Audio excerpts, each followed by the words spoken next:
Everyone, hope you're having an amazing day. I wanted to quickly run through something that resonated with me recently, well, just yesterday actually. I was watching a video with Alex Hormozy, and he said something along the lines of "New is not the answer, and why better is best."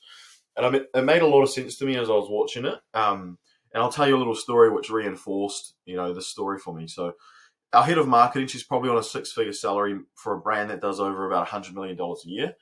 And I've been mentioning that the marketing emails that we send out to our consumers don't load for a few months. Now, I use Gmail, by the way, and the images don't load on any of my PCs or phone, right?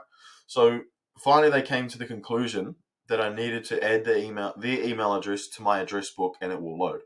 That's awesome, but let's think about it. If I'm using Gmail or Apple Mail, which is about 50% of people, that means that at minimum, 55% of people aren't seeing our marketing emails in the best way possible, if at all, right?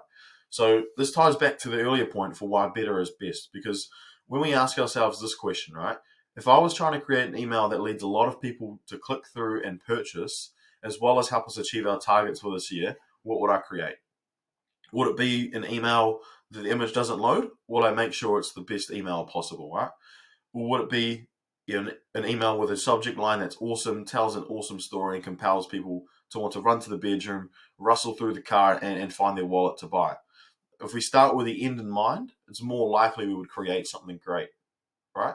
Like, if you want to make something awesome, start with the end in mind. Ask yourself, if I was trying to make this great, what would I do?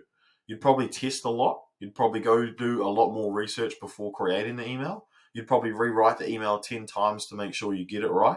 And you'd probably work on a team with a lot of bright people and ask them, how can we make this better? How can we innovate? How can we make this the best thing possible? Anyway, that's my little rant for today. I'll leave you with this little nugget as I leave. The enemy of great is good. Keep trying to innovate and make your shit better.